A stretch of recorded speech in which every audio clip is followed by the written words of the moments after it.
그럼 저희는 또 다른 기업 소식으로 넘어가 볼 텐데요. 어떤 기업 준비해 주셨을까요? 네, 다음 소개해드릴 코스닥 기업은요, 이오플로우입니다. 주가 흐름이 좀 요즘 계속해서 롤러코스터처럼 변동성이 큰 기업인데요. 여러 이슈가 있었기 때문입니다. 먼저 이 이오플로우에 대한 기업에 대한 설명을 좀 해드리자면요.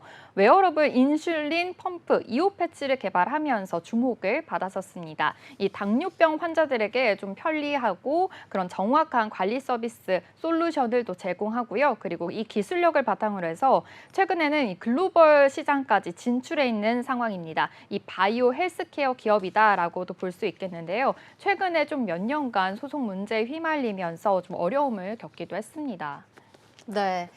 이렇게 좀 경쟁사와의 소송뿐만 아니라 또 네. 의료기기 회사와의 인수합병 문제도 최근에 좀 있었잖아요. 이 부분도 자세히 얘기해 주시죠. 네, 맞습니다. 이 미국 경쟁사인 인슐렛이 지난해 특허 침해 소송을 제기했기 때문인데요. 이 인슐렛이라는 회사는요, 인슐린 펌프 미국 시장에서 명실상부 과점 기업입니다. 시총 규모가 138억 달러, 우리 돈으로 하면 19조 원의 몸집이 굉장히 큰 기업인데요. 작년 8월 인슐렛과 또 웨어러블 인슐린 펌프와 관련된 특허 소송 문제가 있었습니다. 매사추세츠 그 주 법원은요, 미국에서 인슐렛과의 특허 소송이 끝날 때까지 이오플로우가 개발한 인슐린 펌프, 이 이오패치에 대한 판매와 제조, 마케팅을 금지한 바가 있었는데요. 이때 주가 흐름 한번 보시면요. 고점이었던 29,150원에서 연일 하한가를 계속해서 기록을 했었습니다. 지금 사진에서도 보시다시피 굉장히 낙폭이 강한 상황이었었는데요. 하지만 미국 연방정부 법원에서 특허 소송에서 이오플로의 손을 그래도 들어줬습니다. 지난 7월 17일에 이 소식으로 인해서 상한가를 다시 한번 기록하기도 했었는데요. 항소법원은 이 인슐렛이 영업 기밀이라고 주장한 이 개별적인 내용에 대해서는 경제적인 가치가 있다고 판단하기 어렵다라고 했고요. 그리고 영업 기밀 내용이 좀 확실하지 않고 가처분 판결을 내린 지방법원에 대해서도 재량을 남용한 것으로 보인다면서 좀 이런 설명을 덧붙였습니다. 그리고 2차 수정 가처분에 대해서도 취소 검토를 해야 된다라고 판시했고요. 연방지방법원은 이 항소법원의 판결 취지에 따라서 모든 가처분에 대해서 좀 취소 결정을 선고한다라고도 말하기도 했습니다.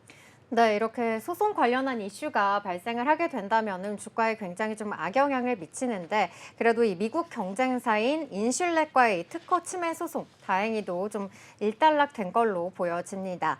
그런데 이 또 소송 시기와 비슷하게 이 또 다른 이슈도 있었다면서요? 맞습니다. 이 인슐렛이 소송을 했을 시기에 미국 의료기기 회사였던 이 메드트로닉이 이오플로의 기술력을 좀 인정을 해서 인수 논의가 시작된 상황이었습니다. 해당 M&A 관련 가능성은요, 작년 초부터 좀 시장에 돌았었는데요. 일단 이 메드트로닉은요, 시총 규모 1,000억 달러 규모로 한화로 따지면 약 144조 원의 정말 대형 업체입니다. 소문대로 만약에 이렇게 M&A가 이루어지게 되면 인슐렛 입장에서는 사실은 좀 부담스러운 상황, 이런 부담스러운 경쟁자가 생긴 거라고 볼 수 있겠는데요. 그래서 이 질투 때문인지 아무래도 메드트로닉과의 딜 소식이 좀 제기된 후에 이렇게 소송이 이루어졌다라고도 볼 수 있겠습니다. 인슐렛이 이오플로우를 이 미국의 연방지방법원에 영업 기밀 침해로 이렇게 제소하게 된 것입니다. 그래도 아무래도 이렇게 소송이 이루어지기 때문에 메드트로닉의 딜이 좀 잠정적으로 좀 무산이 됐다라고도 볼 수 있겠고요. 그리고 항소법원 판시로 이오플로우 사업이 좀 다시 재개가 되면서 이 딜 또한 다시 살아난 것으로 보입니다. 좀 분위기가 지금은 좀 달라졌다라고도 볼 수 있겠는데요. 이 메드트로닉이 최근 공고를 살펴보니까요. 이오패치를 만드는 펌프 회사인 이오플로우를 인수하고 있다라는 소식까지 알려지면서 이오플로우 주가가 이날 좀 장중에 상한가를 좀 또다시 경신하기도 했었습니다. 네, 이렇게 좀 소송에서도 이겼고요. 또 그리고 미국 의료기기 회사 메드트로닉과의 인수합병 이 실마리까지 보이고 있는 이런 좀 상황인데요. 또 이렇게 좀 좋은 일만 있으려나 싶었더니만 어제 장 마감 후에 공시가 또 나오면서 시간을 거래해서 하한가를 기록을 했거든요. 또 이 소식은 어떤 이유 때문일까요? 맞습니다. 어제 시간에 거래에서 하한가를 맞이하고 지금도 하한가 지금 찍고 있는 상황인데요. 주주 배정 유상증자를 진행한다라는 공시가 있었습니다. 자세한 공시 소식 살펴보겠습니다. 신주는 910만 주이고요. 또 예상 발행가액은 9,040원 수준으로 예상이 됩니다. 이 경우에는 이 유상증자를 얻을 수 있는 금액은 약 823억 원 수준이 예상이 되는데요. 이 50억 원은 시설 자금으로 쓸 예정이고요. 573억 원은 운영 자금, 나머지 200억 원은 채무 상환에 이용될 전망입니다. 이 한 주당 신주 배정 주식 수는 약 0.3주입니다. 이 정확한 발행가는 10월 28일에 결의가 되고요. 또 청약은 10월 31일부터 11월 1일까지 이뤄질 예정입니다. 이 KB증권이 대표 주관 회사를 받았고요. 또 한양증권과 한국투자증권은 공동 주관 회사로 인수회사로 참여했습니다. 이들은 실권주 청약 후에도 잔여 주식이 발생할 경우에는 해당 물량을 인수하기로 했습니다.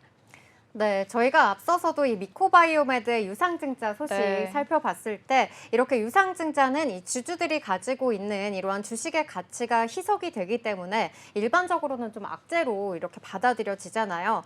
이렇게 시설 자금 그리고 운영 자금, 채무환 자금 등을 마련하기 위해서라는 이러한 이유들 때문에 투자자들에게는 아무래도 좀 실망감으로 더 크게 다가왔을 것 같은데요. 네, 맞습니다. 앞서 말씀해주신 기업에서도 그랬지만 최근에 또 펩트란이라는 기업도 그랬습니다. 1,200억 원 규모의 주주 배정 유상증자를 결의했다가 직후 거래일 10% 넘게도 주가가 급락하는 사건까지 있었는데요. 이렇게 시간외 거래에서 하한가를 기록했듯이 정말 그 투자자들에게는 굉장히 실망감이 큰 상황입니다. 이오플로의 한 주주의 말을 빌려보면요. 최근 주가 흐름이 좀 좋은 상황에서 곧바로 대규모 유상증자를 자금을 조달한다는 건 굉장히 당황스럽다라고도 밝히기도 했고요. 이렇게 회사에서는 공시로 끝날 것이 아니라 구체적인 설명을 해주기 바란다라고 밝히기도 했습니다. 다시 한번 지금 이오플로의 현재 흐름도 살펴보도록 하겠습니다.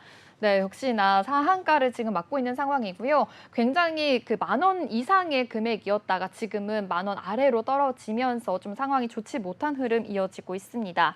이번 유상증자 금액을 좀 세부적으로 살펴보면요. 최대 주주 김재진 대표는 이번 유상증자 청약 자금 마련을 위해서 국내 금융기관으로부터 주식담보대출을 검토하면서 신주 배정일로부터 이 신주 인수권 증서 상장일 전일까지 보유 주식 일부를 블록딜 또는 장내 매도 방식으로 매각할 예정이다라고 밝혔습니다. 또 증자 자금 573억 원은요. 운영 자금으로 쓸 예정이고요. 250억 원은 이오플로 제품인 이오패치 생산에 또 쓸 계획이다라고 밝혔습니다. 그리고 내년 1분기 23억 원을 시작으로 해서요. 2026년 1분기까지 자금을 쓸 것으로 보이기도 합니다. 160억 원은요. 또 신제품 개발 등 연구 개발에 쓸 예정이고요. 나머지 163억 원은 일반적인 이런 회사 운영에 대한 마케팅과 인건비로 쓸 예정이라고 밝혔습니다. 또 시설 자금 50억 원은 지금 곤잠 공장 자동화 설비 과정에 계속해서 쓸 예정이고요. 또 채무 상환 자금으로 보면 200억 원입니다. 종속회사 센플레나 및 그리고 산업은행 차입금 상환에 쓰겠다고까지 밝힌 상황입니다. 네, 이렇게 유상증자로 조달한 자금 같은 경우에는 또 기업의 성장성을 위해서 사용을 하게 된다면은 또 이러한 부분이 또 호재로 받아들여질 수도 있게 되거든요. 그래서 네. 앞으로 이러한 자금을 어떻게 사용하게 되는지 이 부분 깊게 살펴보시면 좋겠고요. 그래도 이오플로 자체만 보자면은 이 세계에서 두 번째로 인슐린 펌프를 개발한 기업이잖아요. 이 펜이나 주사기를 사용하지 않고서도 이 신체 부위에 부착해서 사용하는 손쉬운 제품을 개발한 만큼 그래도 기업의 성장 가치는 계속해서 좀 있을 거라고 보고 있거든요. 네, 맞습니다. 이오플로는요, 이렇게 웨어러블 인슐린 펌프 이오패치를 개발을 했습니다. 펜이나 주사기를 사용하지 않고 피하 지방이 많은 신체 부위에 부착해서 그냥 사용할 수 있는 웨어러블 제품이다라고 볼 수 있겠는데요. 높은 정확성과 신뢰성을 기반으로 해서 고유의 미세유체 기술로 인슐린을 주입을 하면서 인슐린 폐색 위험을 최소화하도록 설계가 됐습니다. 이미 한국과 일부 유럽 국가 그리고 아랍에미리트에 지금 판매가 되고 있는 상황이고요. 사용자들은 이오 패치와 또 호환되는 스마트폰 어플을 이용하면요, 이 패치를 직접 모니터링하고요, 관리할 수 있다고 합니다. 이오플로의 웨어러블 인공 췌장 솔루션 이오패치 X도 있습니다. 이 이오패치 X는요, 임상 논문이 유럽 당뇨병 학회 학술지인 당뇨병학 지난 4월에 게재된 바가 있었는데요. 인공 췌장 시스템 연소 혈당 측정기로 지속적으로 혈당을 또 모니터링하면서 이 혈당이 미리 정해진 수치를 넘거나 좀 이하로 떨어지면 인슐린 주입을 좀 방해하거나 알아서 멈추는 기능까지 가지고 있습니다. 그리고 자체 공장까지 좀 적합 인증을 받으면서 계속해서 호재가 그래도 있는 만큼 좀 앞으로의 투자 전망과 실적 비교해 보시기 바랍니다. 이오플로우 공시 요약입니다. 이오플로우가 주주 배정 유상증자를 진행한다는 공시입니다. 신주는 910만 주이며 예상 발행 가액은 9,040원 수준으로 예상됩니다.